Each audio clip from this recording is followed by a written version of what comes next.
সংবাদ মাধ্যম একটা গণতন্ত্রের চতুর্থ স্তম্ভ বলে আমরা গ্রহণ করি। শুধু সন্তুদা কেন, যে কোনো ক্ষেত্রে যে কাউকে যদি অন্যায়ভাবে গ্রেপ্তার করা হয় বা এই সাংবাদিকদের যে বক্তব্যকে আড়াল করার চেষ্টা, এটাকে আমরা সমর্থন কোনোভাবেই করি না।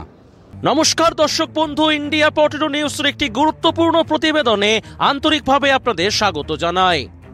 আজ 21শে ফেব্রুয়ারি আন্তর্জাতিক মাতৃভাষা দিবস। আজ হুগলি জেলার দাঁতপুর আলু ব্যবসায়ী সমিতির 23তম বার্ষিক সাধারণ সভা অনুষ্ঠিত হল দাঁতপুর মোকাম সংলগ্ন সিদ্ধান্ত বেদান্ত হিমঘরে। উক্ত এই সাধারণ সভায় উপস্থিত ছিলেন দাঁতপুর মোকামের বিশিষ্ট আলু চাষী এবং আলু ব্যবসায়ীরা। আর কিছুদিন পর থেকে হিমঘর খুলবে এবং জোর কদমে বাংলায় শুরু হবে আলুর লোডিং। তার আগে এই সাধারণ সভা থেকে চলুন আমরা কথা বলে জেনে নিই এই হুগলি জেলার দাঁতপুর মোকামে আজকে নতুন পোখরাজ আলুর দাম কি আছে, এই এলাকায় আলুর চাষ কেমন হয়েছে, গাছের কি পরিস্থিতি আছে এবং আগামী দিনে দাঁতপুরে আলু বর্তমানে কোন পরিস্থিতিতে থাকতে পারে। পাশাপাশি আজ একই দিনে হুগলি জেলার কাবলে আলু ব্যবসায়ী সমিতিরও বার্ষিক সাধারণ সভা অনুষ্ঠিত হল কাবলে মোকাম অন্তর্গত কৈলাসপতি কোলসরেছে। দর্শক বন্ধু, সারা ভারতবর্ষের নতুন আলুর বাজার দর এলাকা ভিত্তিক পাওয়ার জন্য এখনই প্লে স্টোর থেকে ইন্ডিয়া পটেটো মার্কেট রেট অ্যাপটি ডাউনলোড করুন। আমাদের চ্যানেলটি সাবস্ক্রাইব করবেন এবং ফেসবুক পেজটিকে ফলো করে নেবেন। এই ভিডিওটিকে ঝড়ের গতিতে শেয়ার করতে কিন্তু ভুলবেন না। দাদা নমস্কার। নমস্কার। দাদা আপনার নাম? নরেশ চক্রবর্তী। আচ্ছা, আপনি হুগলি জেলার দাঁতপুর আলু ব্যবসায়ী সমিতির কোন পদে আছেন? সম্পাদক পদে। দাদা সারা বছর আলুর খবর পৌঁছে দিই আমরা, মানে ইন্ডিয়া পটেটো নিউজ, আমি ইন্ডিয়া পটেটো সাংবাদিক। অবশ্যই সারা বাংলা তথা সারা ভারতবর্ষের সর্বসাধারণের খবরাখবর পৌঁছে দেয় আমাদের সন্তুদা, রিপাবলিক বাংলার রিপোর্টার, যাকে গ্রেপ্তার করেছে গত পরশুদিন সন্দেশখালী কাণ্ডে পুলিশ। কি বলবেন এই প্রসঙ্গে? দেখুন, যে কোনো গ্রেপ্তার যদি তার মধ্যে কোনো কারণ না থাকে সেটা অন্যায়ের। এক্ষেত্রে সংবাদ মাধ্যম একটা গণতন্ত্রের চতুর্থ স্তম্ভ বলে আমরা গ্রহণ করি এবং আমরা চাই গণতন্ত্রের যে কোনো বক্তব্যই সেটা সকলের কাছে পৌঁছে যাক। তাই শুধু সন্তুদা কেন, যে কোনো ক্ষেত্রে যে কাউকে যদি অন্যায়ভাবে গ্রেপ্তার করা হয় বা এই সাংবাদিকদের যে বক্তব্যকে আড়াল করার চেষ্টা, এটাকে আমরা সমর্থন কোনোভাবেই করি না। দেখা যাক এখন কি হয় এই নিয়ে। তো রাজ্য রাজনীতি কেন, দেশ তোলপাড় বলতে গেলে। এবার রাজনীতির বাইরে একটু আসে আলুর প্রসঙ্গে। আজকে আপনাদের দাঁতপুর মোকামে আলুর কি দাম আছে? নতুন আলু উঠছে পোখরাজ? হ্যাঁ, নতুন আলু উঠছে। পোখরাজের চাষটা আমাদের এলাকায় কম আছে। পোখরাজ মোটামুটি 470 থেকে 500 টাকা দাম বাছাই, পার প্যাকেট 50 কেজি। চাষির দাম না পয়েন্ট লোড? না, পয়েন্ট লোড। আর চাষি কি রকম দাম? চাষির দাম ওর থেকে খরচা ন্যূনতম 30 টাকা বাদ হবে। প্যাকেট, পরিশ্রম, মজুরি এগুলো বাদ দিয়ে 30 টাকা? হ্যাঁ, একটা প্যাকেট 5 টাকা, লেবারের খরচা সব কিছু নিয়ে 30 টাকা বাদ হলে চাষির দাম বাদ হবে ওইটা 470 থেকে 500 টাকা। পয়েন্ট লোড দামটা বলছে 470 টু 500। হ্যাঁ, কি মূলত মানে ডালা না গড় আলু? না, মোটামুটি বাছাই। এখন নতুন আলুতে যে বাছাই হয় সেটা ভালো বাছাই, কলকাতা কোয়ালিটি পোখরাজ আলু। কিন্তু A6, জ্যোতি এদের দাম কিন্তু 570 থেকে 80 টাকা। আজকে বাজার এখানে আমাদের এখানে যে কালকে রাতে 2 দফায় বৃষ্টি হয়েছে, সন্ধ্যেবেলা এবং রাত্রিবেলা, যার জন্য আমাদের লোকালের আমদানিটা কম আছে। পার্শ্ববর্তী কানাডি বা অন্যান্য অঞ্চলে আমদানি আছে। এই মার্কেটটা একই রকম আছে, একই রকম আছে। কালকে রাত্রে যে বৃষ্টি আমাদের হয়েছে সেই বৃষ্টির ফলে আপাতভাবে কোনো ক্ষতি হবে না, কিন্তু পরবর্তী সময়ে আমরা যেটা দেখছি বর্তমানে আবার বৃষ্টি হওয়ার সম্ভাবনা আছে এবং দিনের বেলা তাপমাত্রা অনেক অত্যাধিক বেশি আছে। এর ফলে ধসার প্রকোপ বাড়তে পারে, গাছের ক্ষতি হতে পারে। জলে আপাতত ক্ষতি হবে না, আগামী যদি আজ বা কাল আবার বৃষ্টি হয় তাহলে ক্ষতির সম্ভাবনা আছে।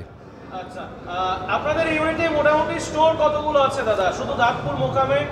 আমাদের থানায় 5টা আর আমাদের ইউনিটে 3টে। নামগুলো একটু বলে দিন। আমাদের ইউনিটে অমরনাথ হিমঘর, স্নেহলতা হিমঘর, আর এই যেখানে আমরা অনুষ্ঠান করছি সিদ্ধান্ত বেদান্ত হিমঘর। এই 3টা স্টোরের মোটামুটি ক্যাপাসিটি কত আছে আলু রাখার? 3টা স্টোরের ক্যাপাসিটি আছে 3 আর 6 আর 2 8, প্রায় অ্যাপ্রক্স 8 লাখ ক্যাপাসিটি। 8 লক্ষ প্যাকেট।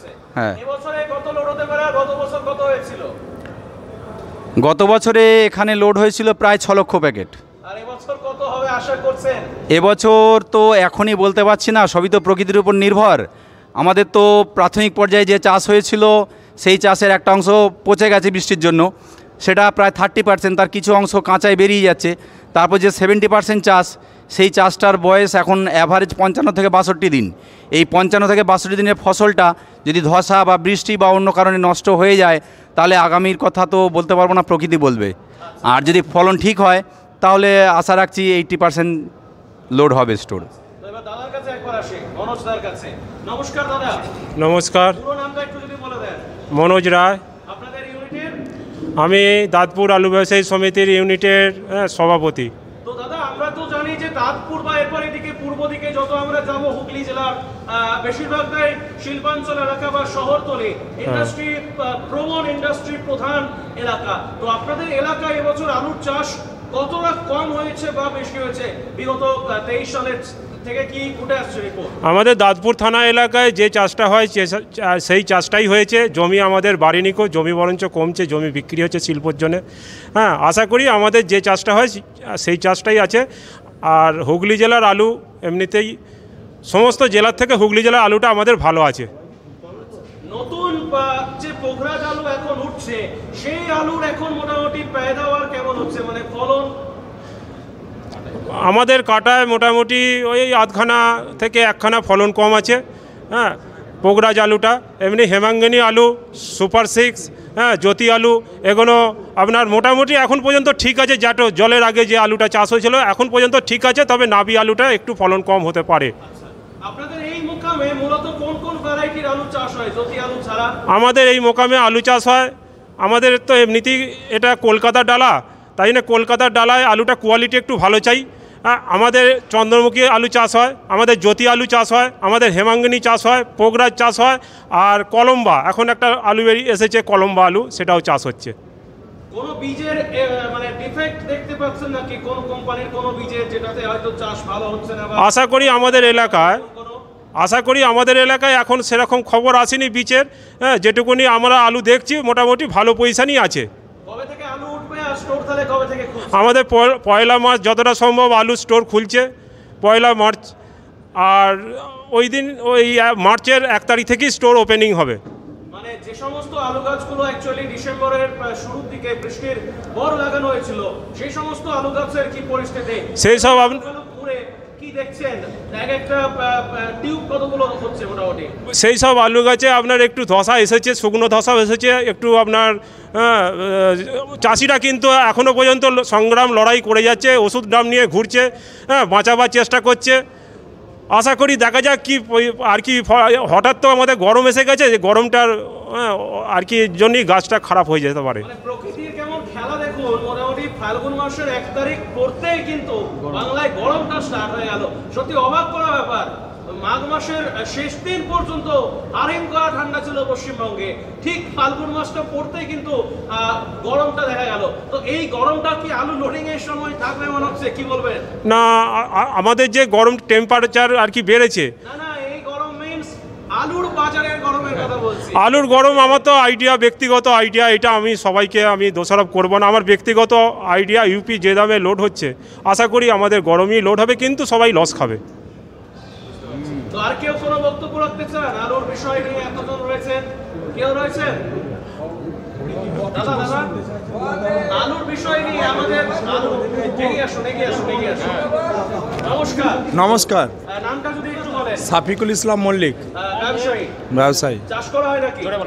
চাষি কাম ব্যবসায়ী। চাষি কাম ব্যবসায়ী। তো এখন ধরুন যা পরিস্থিতি, অল ওভার কি বলবেন আমাদের রাজ্যের আলু চাষি ভাইদের উদ্দেশ্যে?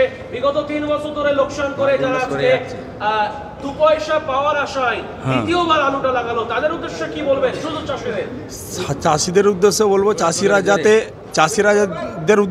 চাষিরা যাতে মোটামুটি চিন্তা ভাবনা করে বিক্রি দেয়, ভাঙার সঙ্গে সঙ্গে যাতে না বিক্রি করে, একটু রেখে চারিদিক যাচাই করে যারা চাষিরা বিক্রি করতে পারে। আর সরকারের উদ্দেশ্যে বলার উদ্দেশ্যে, সরকার যেন পুরো ওই মঞ্চে নেবে, যে বাড়াবার যেহেতু সরকারের ক্ষমতা নেই, কমানোর উদ্দেশ্যে যেন সরকার না মঞ্চে নেমে পড়ে, এইটুকু এক অনুরোধ রাখবো সরকারের কাছে। ভেঙে বলতে কি আপনিও ভালো বুঝতে পারছেন, ভেঙে বলতে গেলে আমি টার্গেট হয়ে যাবো আপনার। আপনি আমাদের মাননীয় সদস্য শফিকুল ইসলাম মল্লিক, উনি একজন চাষি কাম ব্যবসায়ী। ওনার যে বক্তব্য, সেই বক্তব্যটা আমি চাইছি একটু পরিষ্কার করে বলার জন্য। উনি এই ইন্ডিয়া পটেটোর মাধ্যমে সারা পশ্চিমবঙ্গ তথা ভারতবর্ষের আলু চাষিদের প্রতি যে মেসেজটা দিতে চাইছেন, আমাদের পশ্চিমবঙ্গে আমরা 2014 সাল থেকে যেটা দেখছি সেটা হচ্ছে চাষি যখন উৎপন্ন ফসল বিক্রি করতে যাচ্ছে বাজারে, তখন তার উৎপন্ন ফসলের দামটা কিন্তু নির্ণয় হচ্ছে না যে তার উৎপাদন খরচ কত। এক বস্তা আলু উৎপাদন করতে গেলে কত খরচ হচ্ছে, এখন যা খরচা দাঁড়িয়েছে বিঘা প্রতি প্রায় 30,000 টাকা খরচা। তাহলে কারো যদি অ্যাভারেজ 70 বস্তা কি 75 বস্তা আলু হয়, তাহলে তার যে খরচ, সেই উৎপাদন ব্যয় চাষি পাচ্ছে না। এই মতো অবস্থায় ওনার বক্তব্য হচ্ছে যে ফলন বেশি হলে সবজির ক্ষেত্রে যেটা হয় যে ফলন বেশি হলে সবজি কমে বেচতে হয়, আবার কম হলে বেশি মূল্য পায়। উনি বলতে চাইছেন আলুর ক্ষেত্রেও সরকার বাহাদুর আমাদের, যেহেতু উনি সরকার আমাদের মানে অভিভাবক, ওনারা চান সাধারণ মানুষ কম মূল্যে আলুটা পান, কিন্তু চাষি যে উৎপাদন করছে কষ্ট করে, চাষি তার উৎপাদন ব্যয়ের সমতুল মূল্য পাচ্ছে না, তার প্রফিট পাচ্ছে না। তো উনি বলতে চাইছেন যখন দামটা কম থাকে, সরকার বাহাদুর যখন সেটা এমএসপি দেয় না বা দামতে মূল্য ন্যূনতম খরচার ওপর কিছু প্রফিট মানে লাভ যোগ করে মূল্য যেহেতু নির্ধারণ করা হয় না, তখন যখন ফসলটা কম হচ্ছে সেই সময়ে যেন সরকার টেনে না ধরে, ইচ্ছা করে বাজারে নেমে পড়ে না, যাতে না বাজারটাকে নিয়ন্ত্রণ করার চেষ্টা করা হয়। হ্যাঁ, চেষ্টা করা একটা গ্রিপের মধ্যে সেটাকে মূল্য নির্ধারণ করার বা মূল্যটাকে কমিয়ে দেওয়ার যে চেষ্টা চলা হয় 14 সাল থেকে, যেটা আমরা বারবার যে সমস্যার সম্মুখীন হচ্ছি সেটা যাতে না হয়, এই মেসেজটা উনি চাষি এবং ব্যবসায়ী হিসাবে সারা পশ্চিমবঙ্গের মানুষের কাছে দিতে চাইছেন, সরকার বাহাদুর কাছে দিতে চাইছেন। আমরা সাধারণ মানুষ নির্বাচিত সরকারকে বলতে চাইছি যে আমাদের দেখা হোক, আমরা যারা আলু ব্যবসা এবং আলু চাষের মধ্যে আছি, এটা আমাদের জীবন জীবিকার সম্বল, এই জায়গাটা যেন দেখা হয়, এটাই ওনার বক্তব্য। আপনারা যারা কাঁচা আলু বিক্রি করছেন, এখন শুধুমাত্র কাঁচা আলু বেচছেন, যদি ফোন নাম্বার বলতে চান বলতে পারেন, যদি কেউ আলু কেনে যোগাযোগ করবে। আচ্ছা, কেউ সেরকম কাঁচা আলু তো আমরা বিক্রি করি, আমার নাম্বারটা নিন, আপনি বলতে পারেন 9434622604, নরেশ চক্রবর্তী, দাঁতপুর, হুগলি। আর কেউ বলতে চান? হ্যাঁ, বলুন। নমস্কার, নামটা যদি একটু বলেন। আমার নাম মহাদেব ঘোষ, আমি সাধারণ সদস্য। আমার বক্তব্য হচ্ছে, আমার ফোন নাম্বারটা হচ্ছে 9932616714।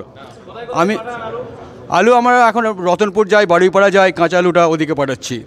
এদিকের পজিশনটা নাম্বারটা তো শেষ হয়ে গেছে। উনি যে চাষিদের সঙ্গে একটা বক্তব্য উনি বললেন, আমার বক্তব্য হচ্ছে চাষিদের উদ্দেশ্যে।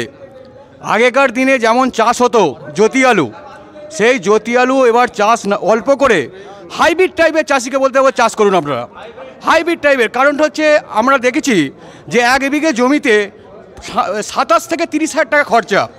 অর্থাৎ 1 বিঘে জমিতে যদি জ্যোতি আলু 60 বস্তা হয়, তাহলে বাজার দর যদি 500 থাকে, তাহলে 5-7 35,000 টাকা বিক্রি হবে। আর ওই আলুটা যদি কলম্বো চাষ করা হয় বা হিমাঙ্গিনী চাষ করতে হয়, হাইব্রিড টাইপের আলু চাষ করা হয়, তাহলে বিঘেতে যদি 90খানা হয়, আর ওই সেম দাম 500 টাকা যদি বিক্রি করা হয়, তাহলে 45,000 টাকা বিক্রি হবে। তাহলে এই হিসেবে আপনি দেখবেন যে চাষি ভাইদের আমি উদ্দেশ্যে বলছি যে আপনারা 35,000 টাকা একই খরচায় সেই জিনিসটা বিক্রি করবেন 45,000 টাকায়, তাহলে এখানে আপনার মুনাফা হবে। তাই আমি আপনাদের উদ্দেশ্যে একটা ব্যবসাদার এবং আমার জমি জায়গা আছে, আমার চাষ আছে, আমি সমস্ত সবাইকে উদ্দেশ্য করে বলছি আপনাদের যাতে ভালো হয় হাইব্রিড টাইপের চাষ আপনারা করুন। কারণটা হচ্ছে যত হাইব্রিড টাইপের চাষ হবে তত আপনাদের কিন্তু লাভজনক ব্যাপারটা থাকবে।